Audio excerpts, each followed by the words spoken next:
우리에게 주신 하나님의 말씀은 요한복음 5장 2절로 9절까지의 말씀입니다.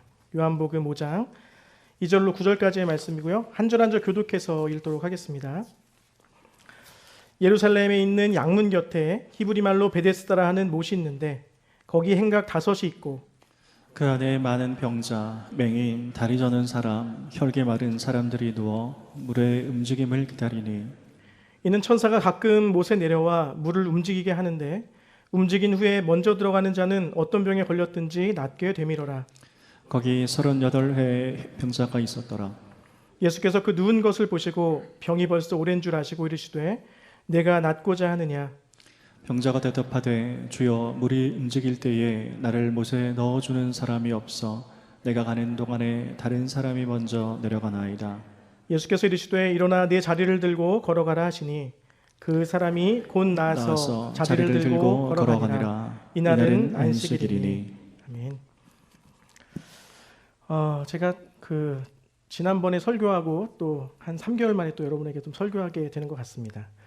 제가 작년인가 제가 여러분들이 어떻게 하면 은혜 받을 수 있을까 이런 고민을 하다가 특별한 능력은 없고 짧게 하면 은혜가 되겠다 이런 생각이 들어서 이제 짧게 하겠다고 얘기를 하고 설교를 했는데 그날 하필 필을 받아가지고 제가 또 길게 해가지고 그런 저한테 컴플레인 하시는 분이 계셨어요. 왜 짧게 한다 그러고 왜 길게 하냐. 기대했었는데 왜 이렇게 길게 하냐 하면서 말씀하셨던 분이 계신데 그래서 오늘은 좀 제가 약속을 좀 지켜보려고 제가 좀 간략하게 짧고 굵게 아주 준비했습니다. 그런데 또 몰라요. 필 받으면. 네. 하여간 이렇게 오늘 또 설교 가운데 또 담임 목사님 해주시는 말씀은 어떻게 보면 좀 집밥 같은 느낌 있잖아요. 가끔씩 특식을 먹는 것도 우리에게 또 건강에 좋잖아요. 그래서 여러분 좀 기쁜 마음으로 말씀을 잘 받아주시면 좋겠습니다.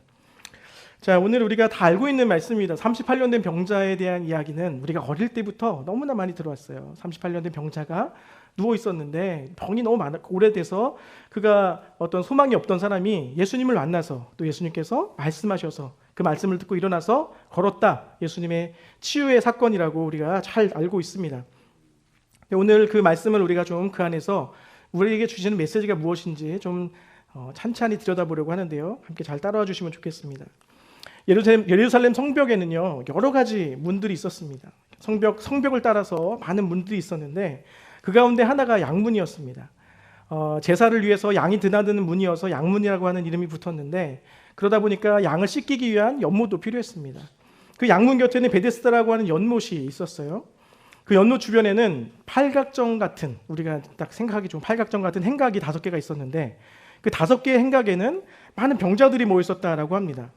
그들이 거기 모여 있었던 이유가 무엇입니까? 거기 그 연못에 천사가 가끔 내려와서 물을 이렇게 움직이게 하는데 물이 움직일 때에 제일 먼저 그 물로 달려가서 그 물에 들어가는 사람은 어떤 병에 걸렸든지 낫게 된다라고 하는 전설이 그런 소문이 있었기 때문에 사람들이 거기에 모여 있었다라는 것이죠.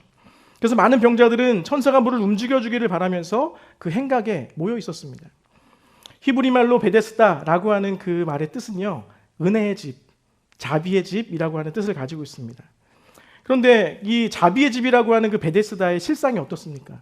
자비의 집, 은혜의 집이라고 불려지는 그 베데스다 연못가에는 서로 그곳에 들어가려고 먼저 들어가면 병이 낫는다고 하니까 서로 그곳에 들어가려고 하는 사람들로 가득한 것이죠. 누가 양보하겠습니까?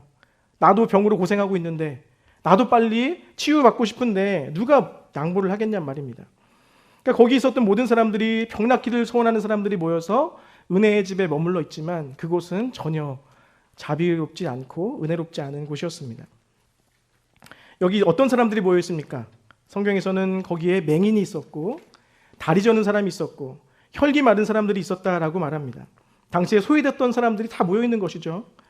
그런데 뭐가 자비의 집입니까? 이런 베데스다 연못에 그런 정말 인정도 없고 자비도 없는 그곳에 38년 된 병자도 거기에 함께 머물러 있는 것입니다. 그 병자가 어떤 병에 걸렸는지는 사실은 성경에는 기록되어 있지 않아요. 그런데 38년이라고 하는 시간 동안 그 고생한 걸 보면 참 심각한 수준의 병이구나. 38년 동안 그 병을 고치지 못했다는 것을 보면 이 사람이 육체의 고통과 마음의 병이 든 사람이겠구나 라고 하는 것은 우리가 짐작할 수 있습니다. 주님께서는 그 사람에게 오셔서 말씀을 하시죠. 네가 낫고자 하느냐? 라고 묻습니다. 38년 된 병자는 자신에게 말을 걸어준 분이 누군지는 모르지만 물이 움직일 때 나를 넣어주는 사람이 없어서 내가 가는 동안 다른 사람이 먼저 내려갑니다. 라고 신세한탄을 합니다. 그러자 예수님은 38년 된 병자에게 말씀하십니다. 일어나 내 자리를 들고 걸어가라. 그때 병자가 곧 자리를 들고 일어나 걸어갔다고 성경에서는 우리에게 말해주고 있습니다. 이것이 오늘 우리가 읽은 성경의 본문이죠. 말씀을 마치겠습니다. 너무 짧죠? 네. 그래서 아쉬우니까 조금 더 길게 할게요. 네. 이게 우리가 오늘 읽었던 본문의 주된 내용이에요. 내주 내용이고 거기에 이제 그 안에 조금 더 우리가 찬찬히 들여다봐야 될 내용들이 있어요. 38년 된 병자, 이 사람은 베데스다에서 예수님을 만남으로 참된 치유와 회복을 경험하게 됩니다. 예수님으로 인해서 오랜 고통으로 그렇게 고통을 계속 겪어오다가 이제 회복을 하게 된 것이죠. 마찬가지로 오늘 우리가 그런 38년 된 병자와 같은 병이 있진 않지만 그럼에도 우리 안에 있었던 남모르는 고통, 또 우리 안에 있었던 하나님을 향한 그런 열정들이 다시금 회복되는 귀한 은혜가 있기를 예수님의 이름으로 축원합니다. 저는요, 태어나서 별로 아파본 적이 없어요. 여러분이 기억하시는 것처럼 제가 한 몇 년 전에 그 코로나로 한번 심하게, 그때 막 사람들 막 죽어나갈 때 있잖아요. 그때 코로나 걸려서 제가 조금 아팠던 거 말고는 살면서 그렇게 크게 아팠던 적은 없습니다. 그런데 이제 제가 살아오면서 주변에 아팠던 분들이 좀 있었어요. 저희 아버지도 그랬고 어머니도 좀 그러셨는데, 그래서 그 아픈 사람들과 함께 살게 되는 것이 얼마나 고통스러운 것인가에 대해서 제가 좀 잘 알고 있습니다. 제가 초등학교 2학년 시절에 저의 업무가 있었어요. 저의 업무는 학교가 수업이 끝나면 바로 집으로 와서 허리 디스크로 집에 누워 계시는 아버지의 수발을 드는 것이었습니다.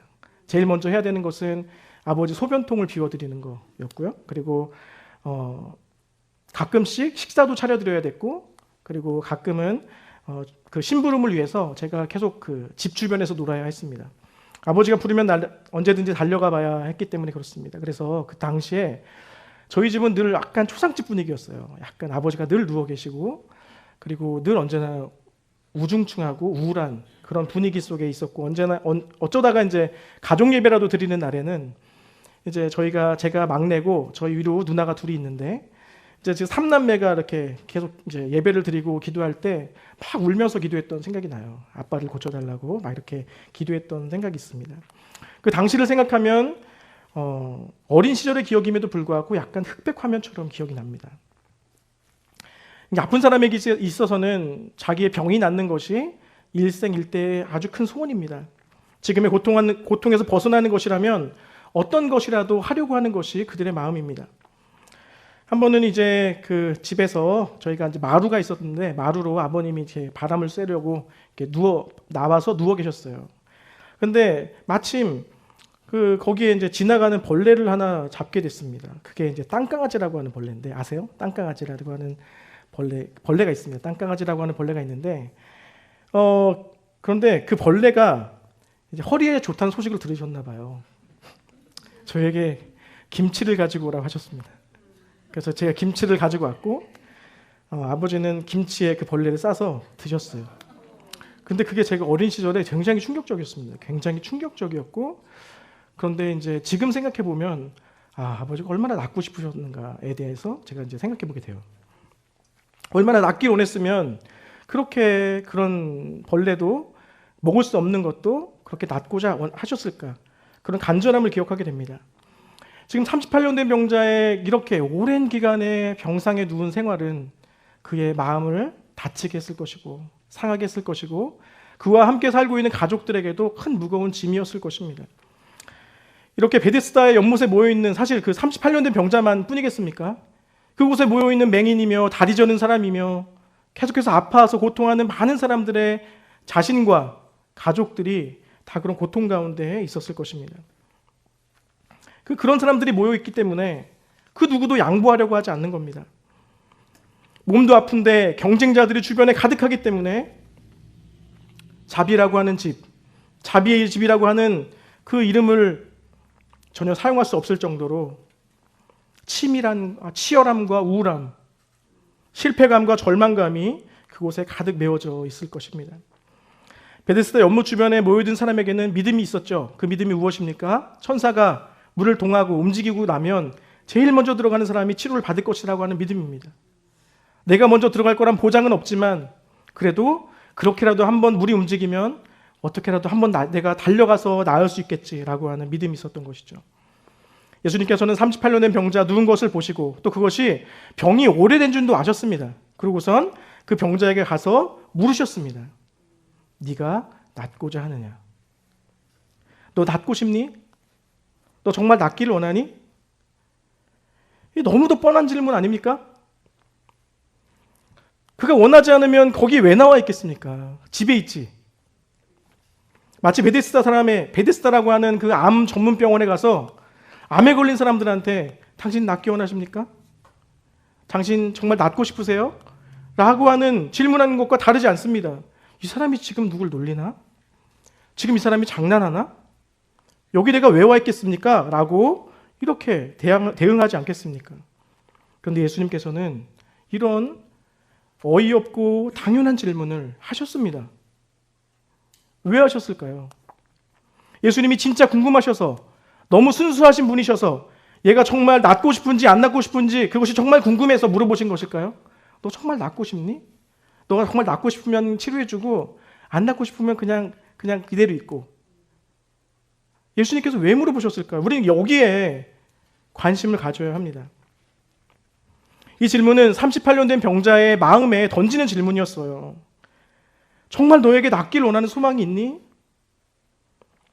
매일 습관처럼 베데스다에 나와 앉아 있는데, 그렇게 나와 누워 있는데 낫기를 원하는 너의 마음이 정말 있는가? 소망이 있는가에 대해서 물어보시는 것입니다. 여러분, 38년 된 병자가 정말 낫고 싶은 마음이 있었을까요? 있었겠죠. 네, 있으니까 거기 나와 있었겠죠. 병이 들고 1년, 2년, 10년까지는 그도 자기 병이 낫기를 위해서 좋은 약을 찾아다니고 의사를 찾아다니고 그리고 온 가족이 그것을 위해서 노력했을 것입니다. 그런데 아무리 애를 써도 10년, 20년, 30년, 38년 이 시간 동안 좋아지는 모습 없이 그 질병을 가지고 살아가게 되면 변하지 않는 몸과 변하지 않는 상황으로 인해서 깊은 침체가 있게 되는 것이죠. 처음에는 몸이 아파서 불편했을 겁니다. 그런데 그 불편함을 가지고 오래 살다 보면, 오래 지내다 보면 어느샌가 익숙해집니다. 병이 없이 살아온 시간보다 병을 달고 살아온 시간이 더 길어지면 그 병든 생활이 더 익숙해지는 거죠. 그렇게 병상 생활에 익숙해져 있는 그 환자에게 예수님이 묻고 계신 겁니다. 너 정말 낫기를 원하는가? 저는 대학 시절에 IVF라고 하는 선교단체에서 제가 거기 활동을 좀 했었었는데 저의 어떤 신앙에 있어서 참 많은 도움을 준 곳이었습니다. 대학 시절에 선교단체 활동을 할 때에 그때 저희 학교 담당 간사님이 계셨어요. 간사님이 계셨는데 그 간사님이 특징이 뭐였냐면 목소리가 굉장히 좀 약간 얇아요. 얇고 그리고 가벼운 목소리를 가지신 분이었습니다. 그래서 그 목소리에 권위가 별로 없었어요. 현균아 안녕 뭐 이렇게 이렇게 그럼 제가 예 안녕하세요 뭐. 그런데 이분을 통해서 제가 배운 것이 참 많았는데 한 번은 지나가는 길에 현균아 안녕, 이분이 또 이렇게 제가 성대모사를 잘 못하지만 현균아 안녕, 그럼 제가 안녕하세요 그러면 현균아 잘 지내? 라고 물어보세요. 그럼 제가 잘 지내요.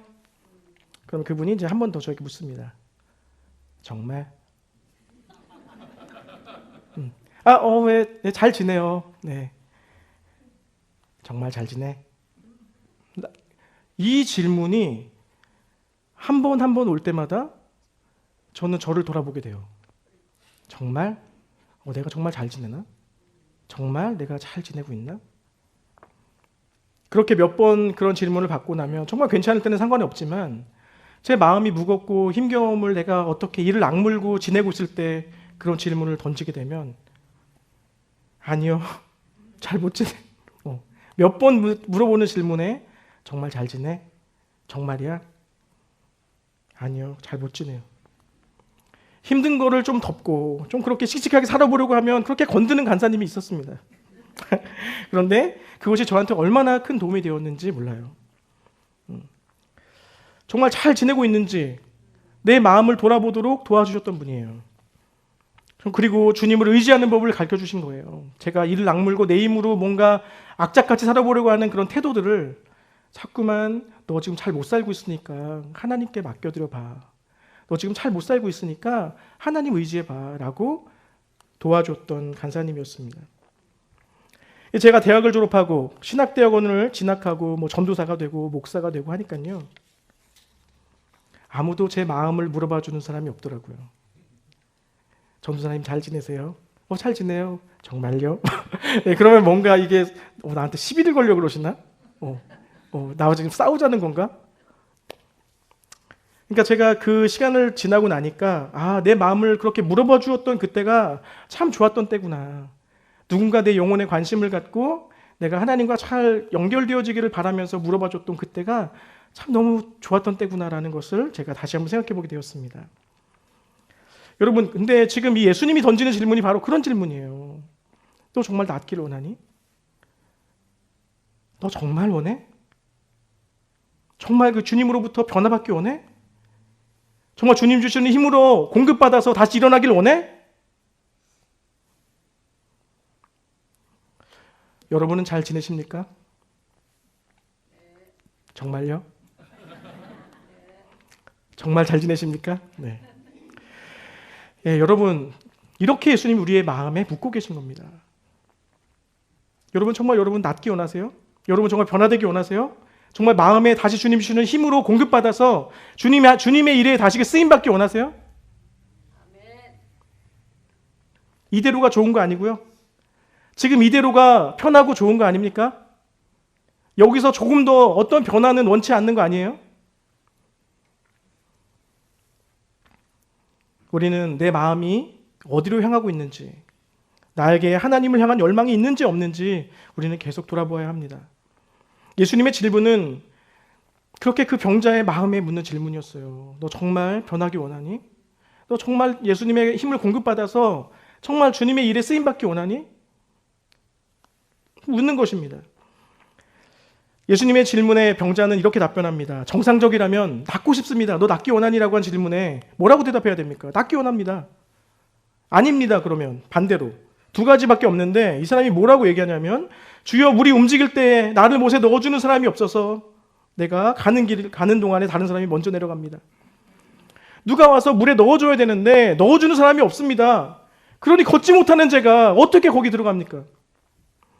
성경에는 여러 가지 치유의 사건들이 등장합니다. 오늘 본문과 비슷한 질문을 받았던 사람이 있었어요. 바디메오라고 하는 사람입니다. 이 사람도 마찬가지로 예수님의 질문을 받습니다. 내가 너에게 무엇을 하게 해주기 원하느냐라고 하는 예수님의 질문에 주님 저는 보기를 원합니다 라고 자기의 필요를 말씀드리고 치유를 받습니다.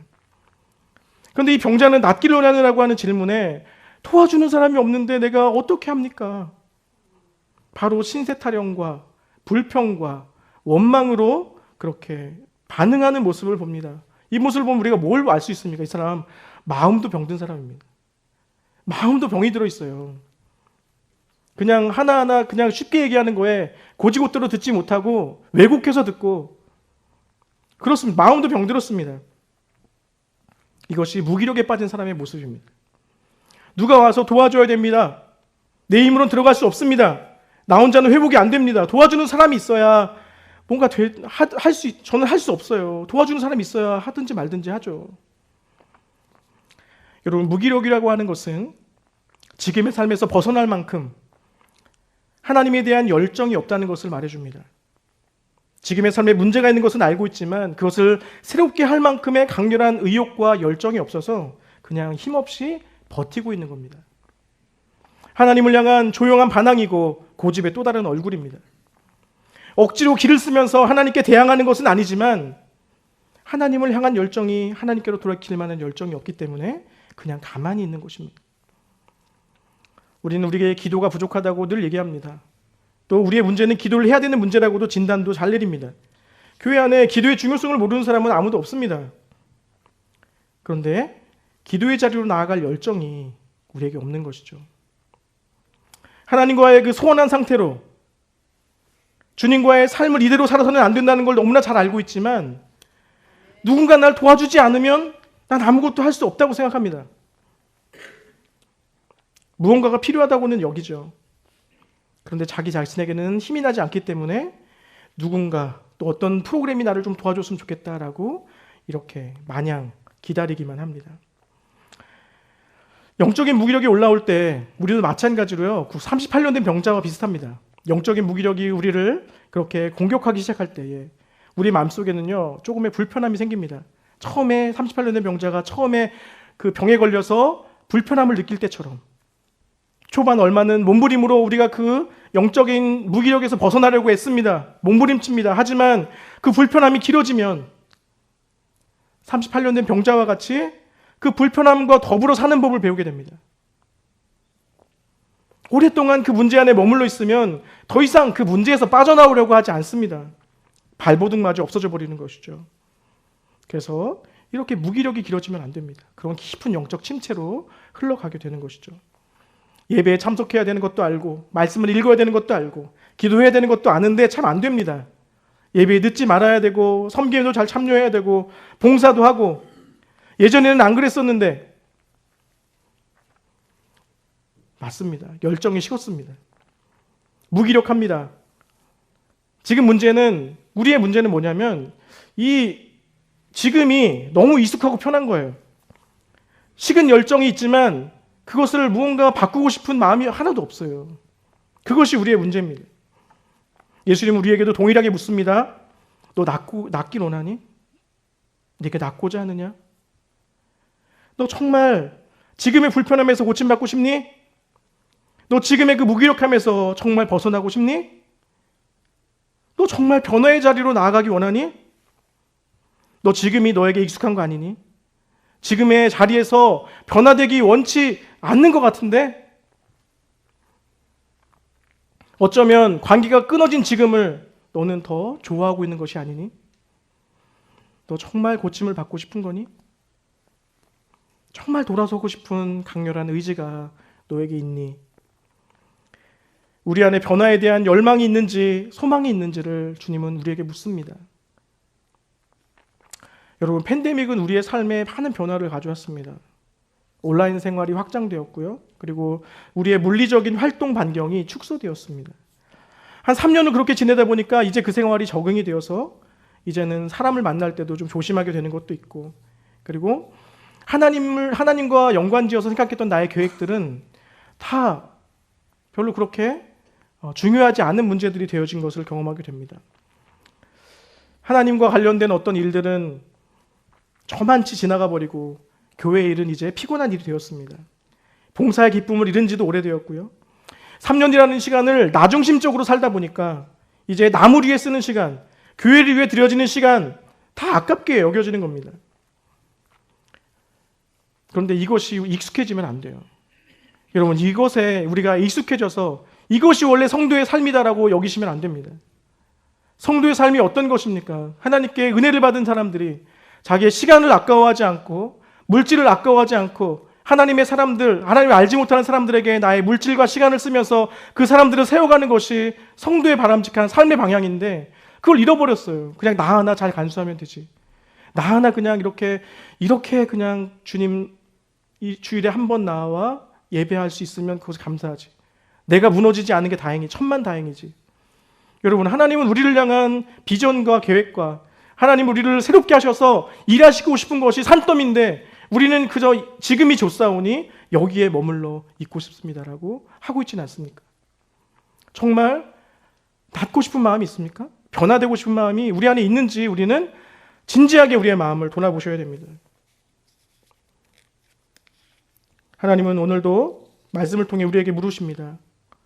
너가 낫기를 원하냐고. 여러분, 정말 내 마음에 그런 주님의 소망이 또 하나님을 향한 열망이 혹여라도 잠자고 있었다면 하나님 오늘 나를 깨워주셔서 다시금 하나님 기뻐하시는 성도의 삶으로 나아갈 수 있도록 이끌어 주십시오라고 하는 기도가 우리 안에 있기를 주님의 이름으로 축원합니다. 주님 그렇게 말씀하시고 낫기를 원하느냐고 물으시고 그리고 바로 말씀하십니다. 일어나 내 자리를 들고 걸어가라. 일어나 내 자리를 들고 걸어가라. 38년 된 중풍병자는 자신이 한 번도 생각해보지 않은 방식으로 일어나서 자리를 들고 걸어가게 됩니다. 누군가 도움을 받아서 연못에 들어가야만 나을 거라고 생각했던 그 사람이 전혀 새로운 방식으로 일어나게 되는 놀라운 일들을 경험하게 됩니다. 우리가 주목해야 되는 지점이 바로 여기죠. 말씀을 듣고 그저 그 말씀을 듣고 따르니까 기적이 일어났습니다. 그 말씀을 듣고 그대로 따라서 서보게 되니까 좀 말씀대로 되어지는 것을 그가 경험하게 된 겁니다. 너무나 단순한 방식으로 주님의 말씀을 따르자 기적이 일어났고 그는 치유를 경험하게 되었습니다.